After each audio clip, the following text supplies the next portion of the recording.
औज़ुबिल्लाहि मिनश्शैतानिर्रजीम बिस्मिल्लाहिर्रहमानिर्रहीम। मैं हूं उज़ैर अहमद ख़ान और आप देख रहे हैं अबलाग टीवी। कप्तान ने जो परेड ग्राउंड में जलसा किया उसके बाद मुल्क की सियासत बिल्कुल उलट गई है। अवाम ने फैसला दे दिया है कि वो कप्तान के साथ है और वो किसी सूरत भी इस मुल्क में करप्शन और करप्ट माफिया को कबूल नहीं करती। मज़े की बात यह है कि जिस वक्त साबिक़ वज़ीर आज़म इमरान खान का परेड ग्राउंड में जलसा चल रहा था, उसी वक्त मरियम नवाज़ की भी लाहौर में जलसी चल रही थी। जो सोशल मीडिया पे हमने वाच किया उसमें फ़र्क बिल्कुल वाज़ेह है। कप्तान का तकरीबन मुल्क भर में 1,21,000 लोग जलसा बराह रास्त देख रहे थे, जबकि मरियम नवाज़ की जलसी जो है वो 15,000 लोग वाच कर रहे थे।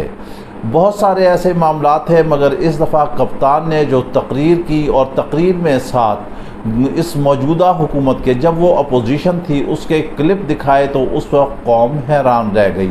जब वो कहते थे कि आखिर ये कौम 170 रुपये लीटर तेल कहाँ से ख़रीदेगी, जब 10 से 12 रुपये चीज़ महंगी होती थी तो ये हाल दुहाई मचाते थे, शोर मचाते थे। लेकिन आज जो है 250 रुपये लीटर तेल हो चुका है और अभी तो ज़्यादा दूर जाने की ज़रूरत नहीं है। कौम सिर्फ बिजली के बिलों का इंतज़ार कर रही है। जब ये कोई तकरीबन यूनिट 29 रुपीज़ पर यूनिट के हिसाब से बिल आएगा उस वक्त तो अवाम बिल्कुल ही सड़कों पर होगी। गो के ये कहते हैं कि हमने अवाम की खातिर मुश्किल फ़ैसले किए हैं, मगर उस वक्त भी तो कप्तान कोई मुश्किल फ़ैसले कर ही रहा था, लेकिन इनका शोर ग़ौग़ा बेतहाशा था। ये कहते थे कि अवाम मर गई है, बेरोज़गारी है, महंगाई है, इमरान खान जो है वो हुकूमत चला नहीं सकता। आप बैकग्राउंड में चलती हुई वीडियो से अंदाज़ा लगा सकते हैं कि यहाँ पर इस जलसे में जहाँ दीगर शहरों से भी लोग आए थे, मगर ज़्यादातर तादाद जो है वो रावलपिंडी इस्लामाबाद के बासियों की थी। इमरान खान मरी रोड से वो एक रैली की सूरत में आए और वो कंटेनर पर सवार होकर जो है परेड ग्राउंड पहुँचे। परेड ग्राउंड जो है सुबह गए ही से भरना शुरू हो गया था और आवाम आना शुरू हो गई थी। इस दफ़ा पुलिस भी जो थी वो हुकूमत ही की कुछ पार्टी नज़र आई और उन्होंने ट्विटर पर पुलिसिंग शुरू की थी और ट्विटर पर मैसेज दे रहे थे कि वहाँ स्टेज के पास फ़लाना मशकूक आदमी है, उस गेट के पास ये चीज़ है, उस गेट के। हालांकि कानून नाफिज करने वाले इदारों का काम जो है वो मसले को हल करना होता है, रश को हटाना होता है, सिक्योरिटी फराहम करना होती है, मगर शायद ये कोई जदीद निज़ाम आया है और ज़ाहिर है अगर कोई मशकूक आदमी है उसके पास भी नेट है, उसके पास भी सेल है। जब ये निशानदही करेंगे कि इमरान खान के स्टेज के पास आसपास या पीछे कोई मशकूक शख्स खड़ा है, जैसे ही वो देखेगा मैसेज तो वहाँ से फ़रार हासिल कर लेगा। फिर परेड ग्राउंड में दाखिले के लिए भी काफ़ी रुकावटें थीं। बहरहाल जब अवाम ने फैसला कर लिया है तो वो कर लिया है। इमरान खान ने कल की तकरीर में अहम तरीन बात की और उन्होंने कहा कि ये देख लें कि हालात जो हैं काबू से बाहर ना निकल जाए, कौम काबू से बाहर ना निकल जाए, और अगर वो निकल गई तो फिर वापस आना बहुत मुश्किल होगा। हम चाहते हैं कि फ़ौरन साफ शफाफ आज़ादाना इंतखाबात करा दिया जाए। कौम जिसको चाहती है, चाहे वो चोर को चाहती है, चाहे वो शाह को चाहती है, चाहे वो गधा को चाहती है, वो उसको लाकर हुक्मरानी के तख्ते पर बिठा दे, लेकिन इस इम्पोर्टेड हुकूमत को हम कतई तौर पर नहीं मानेंगे।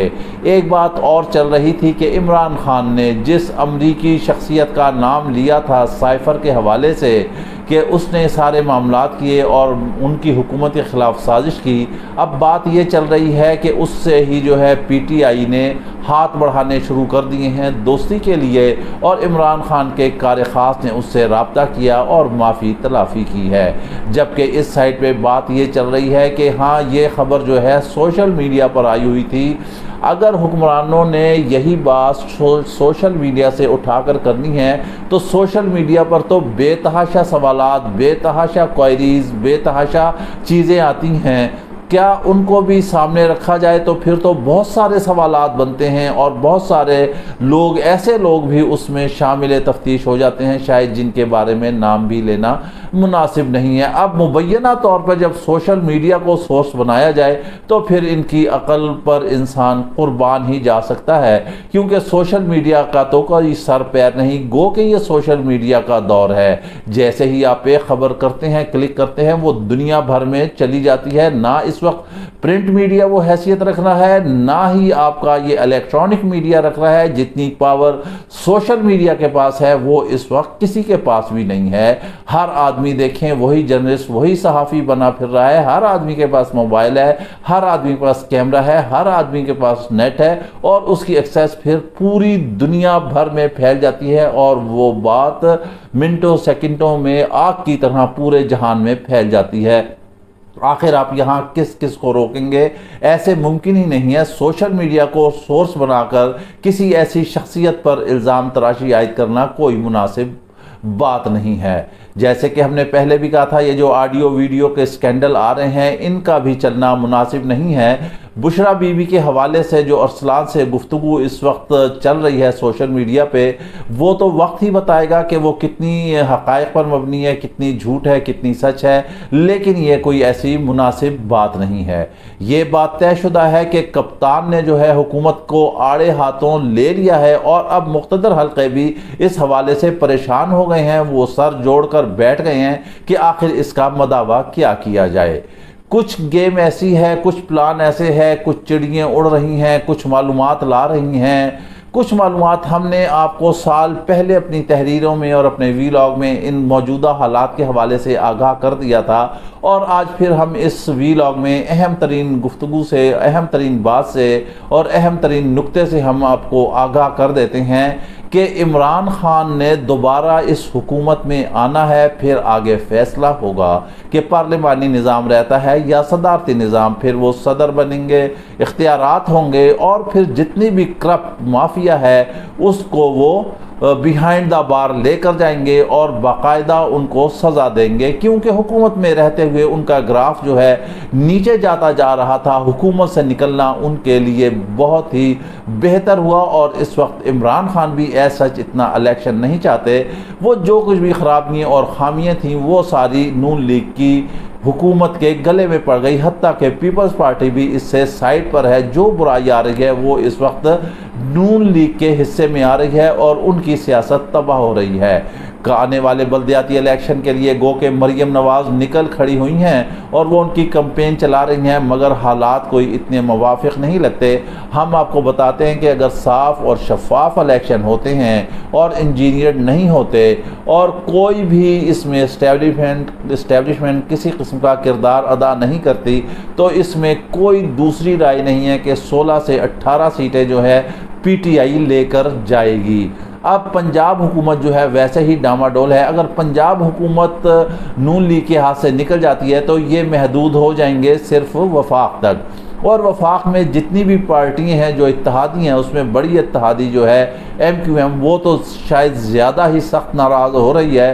बलोचिस्तान के हवाले से बाप जो है, बाप पार्टी, वो भी कुछ नाला नज़र आ रही है। शहबाज शरीफ मिल रहे हैं, उनसे कह रहे हैं कि हम आपके तहफ़्फ़ुज़ात दूर करेंगे, लेकिन अभी तक कोई भी तहफ़्फ़ुज़ दूर नहीं किया गया है। ना ही अवाम से किए गए वादे जो हैं वो पूरे किए गए हैं। पेट्रोल अभी 200-250 रुपये लीटर हुआ है, और इन्होंने इसको लेकर जाना है 50 रुपये तक।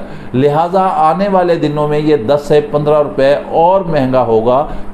महंगाई जो है इस वक्त तारीख़ की बुलंद तरीन सतह पर पहुंच चुकी है। ज़ाहिर है जब पेट्रोलियम मसनूआत महंगी होती हैं तो हर चीज़ महंगी हो जाती है। बिजली भी महंगी हो रही है, गैस भी महंगी हो रही है, LNG भी महंगी हो रही है। मज़े की बात यह है कि इनको तो कोई इस चीज़ का असर नहीं पड़ता, क्योंकि इनके पास तो दौलत की, माल की जो है रेल पेल मची हुई है। मगर गरीब आवाम के लिए इस वक्त सफ़र करना तक दूभर है। इसमें सबसे ज़्यादा मुतासिर जो है वो गरीब आदमी मोटरसाइकिल सवार हो रहा है। अगर वो कहीं से भी 30, 40, 50 किलोमीटर चलता है तो उसका आप समझ लें कि 250 रुपये कहीं भी नहीं गया। इसी तरह जो बेचारे गरीब इस वक्त बाइकियाँ चला रहे हैं वो भी इस काबिल नहीं है कि वो रोटी रोज़ी कमा सकें। अगर वो किराया बढ़ाएं तो सवारी किराया नहीं देती, किराया ना बढ़ाएं तो अपने जेब से वो पेट्रोल नहीं दे सकते। हुक्मरान इस वक्त बिल्कुल क़तई तौर पर जो है फ्लॉप हो चुके हैं, वो नाकाम हो चुके हैं, उन्हें कहीं से भी कामयाबी नज़र नहीं आ रही है। कप्तान की शोहरत जो है वो आए दिन बढ़ती चली जा रही है। जिस तरह उन्होंने जलसे में इनके क्लिप्स दिखाए, इनकी चीज़ें दिखाई, इनके बयानात दिखाए हैं, उससे अब कौम बावर कर चुकी है कि यकीनी तौर पर कप्तान ही बेहतर फैसला था। और कप्तान बार बार इस बात को ये कहता है कि अगर आप हुकूमत नहीं चला सकते थे तो आपको क्या ज़रूरत थी कि आप हुकूमत लेते, आप 1.5 साल चलने देते। हम महंगाई करते, हम बिजली महंगी करते, हम पेट्रोल महंगा करते, हम आटा महंगा करते, ये हमारी जिम्मेदारी थी। जबकि देखा जाए बुनियादी तौर पे इमरान खान के दौर में मईशत जो है बहुत ज़्यादा तरक्की कर रही थी, जितनी कि गुज़िश्ता 17 से 18 सालों में नहीं की थी।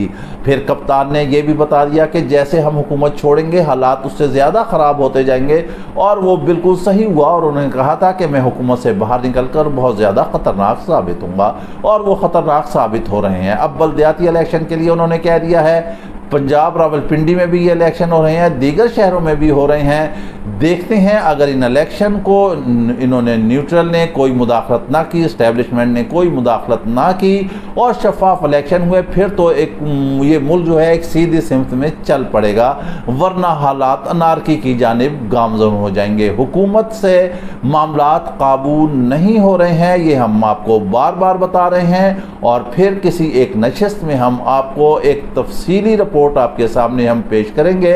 इस बारे में हम काम कर रहे हैं कि आखिर इमरान खान को क्यों हटाया गया था, क्या ऐसी वजूहात थी कि उनको हटाया गया, क्या ऐसे मसाइल थे कि उन्हें 1.5 साल से पहले हुकूमत से हटा दिया गया, और फिर ये हुकूमत इन इत्तेहादियों जो भानुमती का कुनबा है इनको सौंप दी गई, और इनको हुकूमत सौंपने की क्या वजूहात थी, और अब बाद में जो है इसका नश्र रिजल्ट क्या निकलेगा। थोड़ा सा इंतज़ार कीजिए, वक्त आने पर हम इसके बारे में आपको बताएंगे कि क्या मंसूबा था और कैसे आगे मामला चले। इसके साथ ही आप हमें इजाज़त दीजिए, अपना ख्याल रखिएगा, और साथ ही अपने इस चैनल का भी। अल्लाह हाफिज़।